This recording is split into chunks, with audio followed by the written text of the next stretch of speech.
You've been paying full price to be treated like a stranger. Think about that for a moment. The airline you've flown 30 times this year just offered the guy next to you, the one who's never heard of them until yesterday, a seat upgrade for half what you paid. The insurance company you've been with for 15 years just quoted a brand new customer a rate $200 cheaper than yours. The streaming service you've loyally subscribed to since launch is dangling a 3-month free trial in front of everyone except you. You are being punished for your loyalty, and it's not an accident. It's not a glitch in the system. It's the system. And the really twisted part? The whole thing started as a con job during the Great Depression. Let me take you back to a specific moment. 1933, Milwaukee, Wisconsin. A man named John Hartford is staring at spreadsheets in the headquarters of the Great Atlantic and Pacific Tea Company, better known as A&P.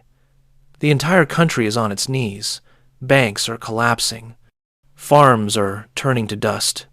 People are lining up for bread. And Hartford has a problem. Not a moral problem, a business problem. His customers are broke, but they're also predictable.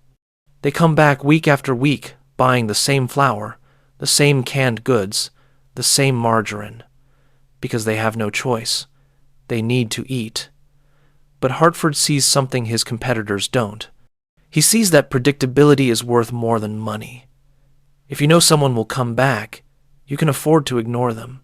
You can take their loyalty, put it in your pocket, and spend your resources seducing the stranger walking past your store who might never return.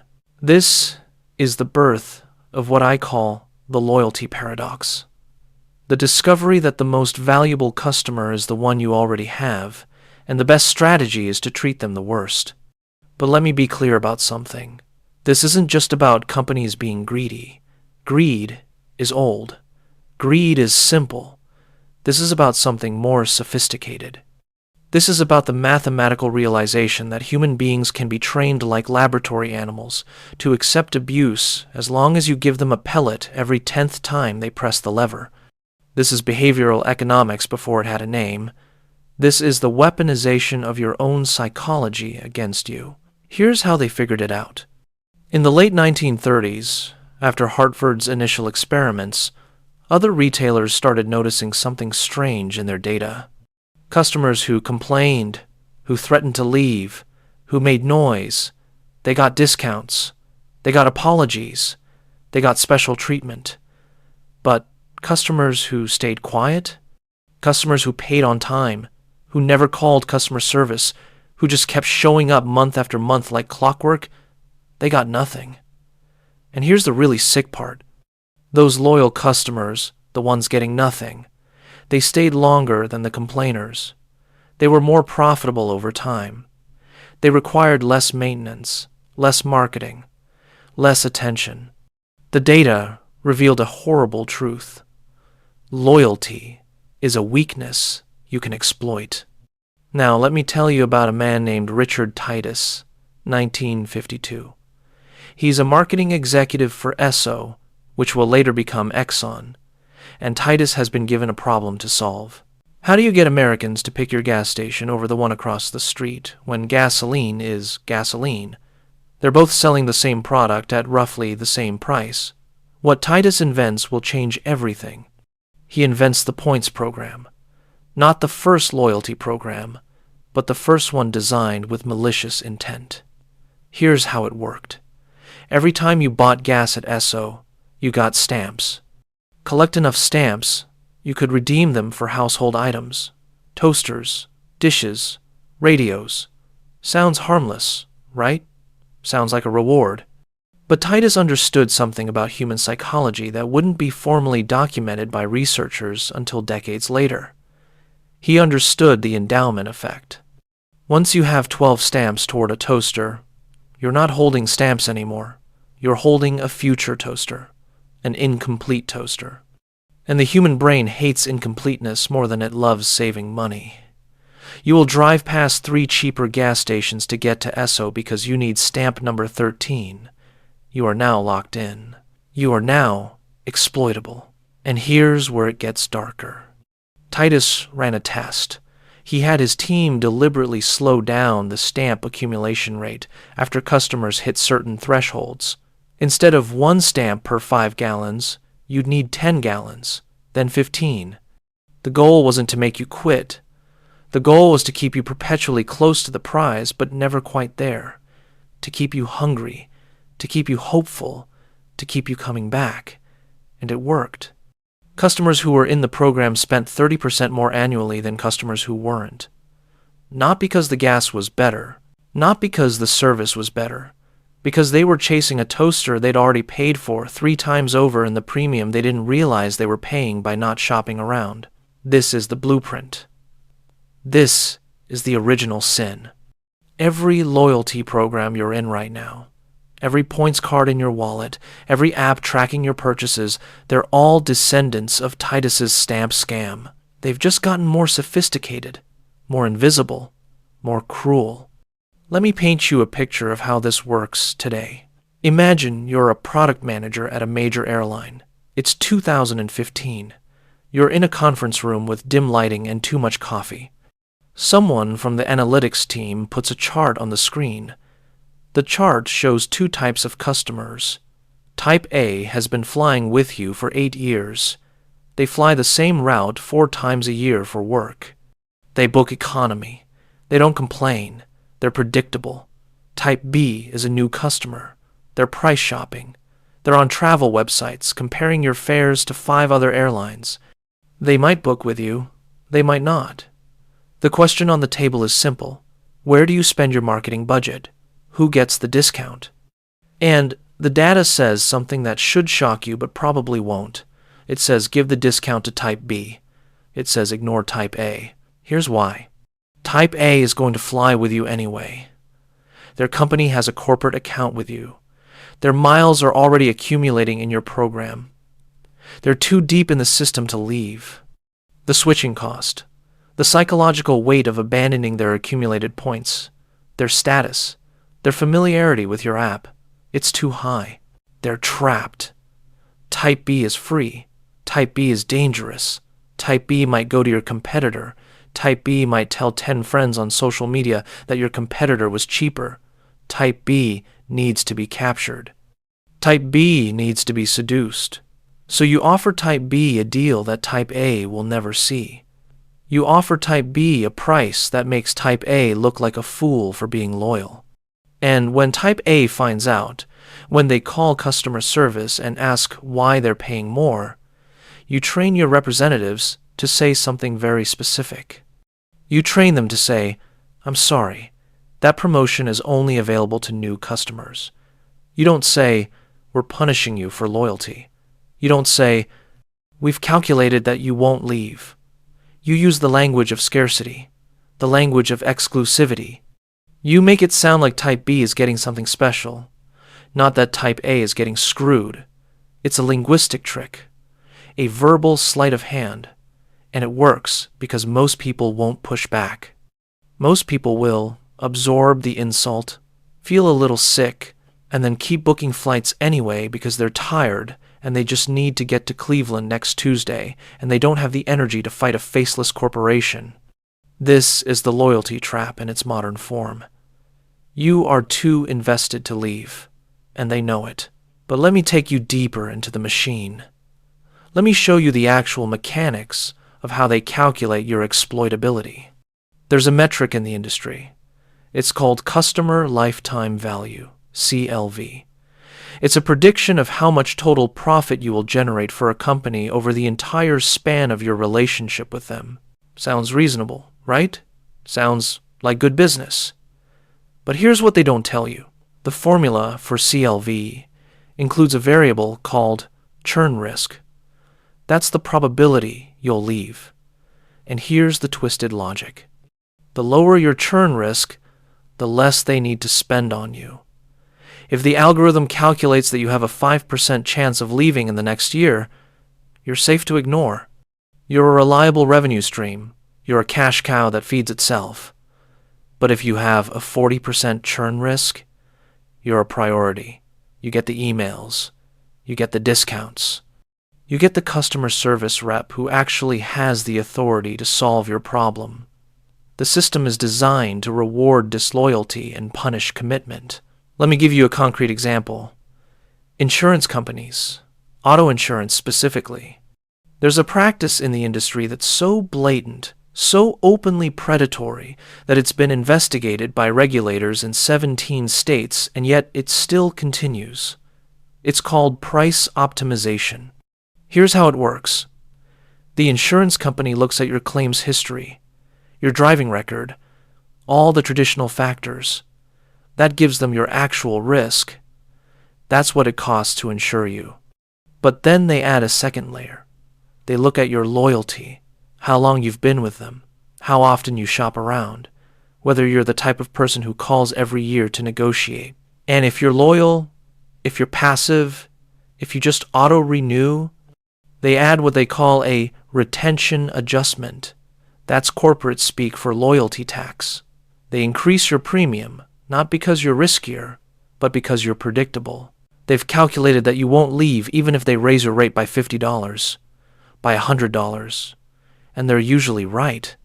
There was a case in California in 2017. A woman named Brenda Reed had been with the same auto insurer for 23 years, never missed a payment, one accident in 2 decades. She got a renewal notice. Her premium had gone up 11%. She called to ask why.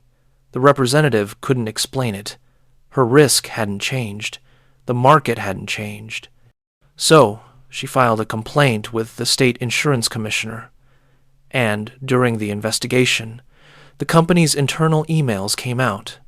There was a thread where analysts were literally discussing how much they could raise Brenda's rate before she'd bothered to shop around. They had a model. They had a number. They'd calculated her breaking point, and they'd priced her right up to the edge of it.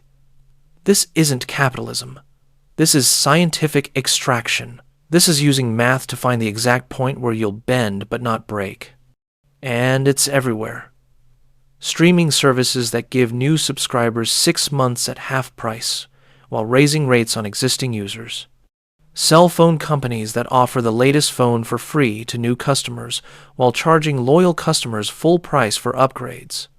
Banks that advertise high-yield savings accounts to attract new deposits while quietly lowering the interest rate on accounts that have been open for years. Even your local gym does this. Have you ever noticed that the person signing up next to you is getting a better rate than you're paying? That's not a coincidence. That's not a special promotion they just happened to run the day that person walked in. That's a deliberate pricing strategy based on the calculation that you won't cancel your membership because you've been going to that gym for 4 years and it's part of your routine and your locker is in a good spot. And you know where the bathroom is, and the psychological cost of starting over somewhere new is higher than the financial cost of getting ripped off. They're farming you. That's the only honest way to describe it. Your livestock, and loyalty is the fence that keeps you in the pen. Now let me show you where this gets really sinister. Because it's not just about pricing anymore. It's about information asymmetry. Let me explain what that means in plain terms. Information asymmetry is when one side of a transaction knows more than the other. And in the modern economy, companies have built entire infrastructure systems designed to make sure they know everything about you while you know nothing about them. They know what you bought last month. They know what you looked at but didn't buy. They know what time of day you shop. They know if you're comparing prices or just clicking buy. They know if you're on a phone or a computer. They know your income bracket, your neighborhood, your search history. They're building a psychological profile of you in real time, and they're using that profile to show you a different price than they show the person next to you. This is called dynamic pricing. Airlines do it. Hotels do it. Uber does it. Amazon has been accused of testing it. The price you see is not the price. It's a price. A price calculated specifically for you based on how desperate the algorithm thinks you are. If you've searched for flights to Orlando 7 times this week, the algorithm knows you're committed to going. It knows you're probably booking a family vacation. It knows you're less price sensitive than the person who searched once, so it shows you a higher price. Not because the seat costs more, because you'll pay more. This is legalized discrimination based on behavioral profiling. And it's completely legal because you clicked, "I agree," on a terms of service document you didn't read that gave them permission to do whatever they want with your data. Here's a test you can run right now. Open an incognito browser window. Search for a flight or a hotel. Note the price. Now search for the same thing in your regular browser where you're logged into your accounts, where the cookies know who you are. I'll bet you anything the price is different. That difference, that gap, that's the loyalty tax. That's the cost of being known. And the really sick thing?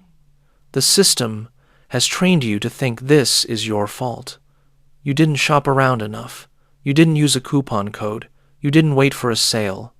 You internalize the exploitation as personal failure.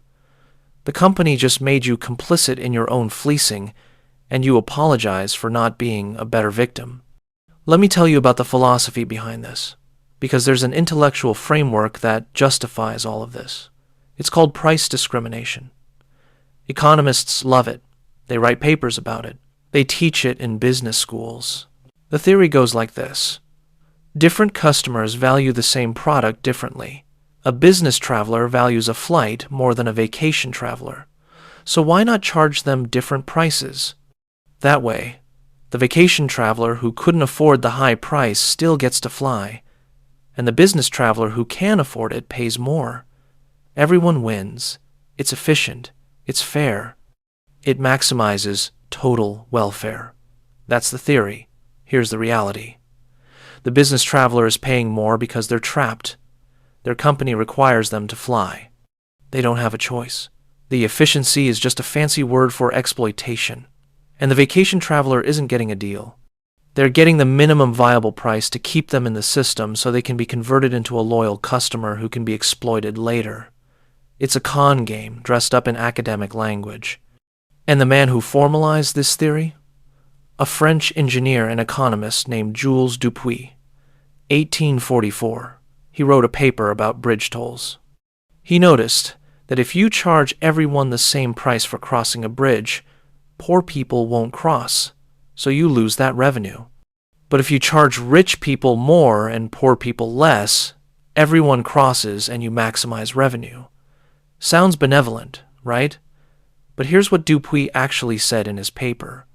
He said the goal is to extract from each traveler the maximum they're willing to pay, not a fair price, not a reasonable price, the maximum.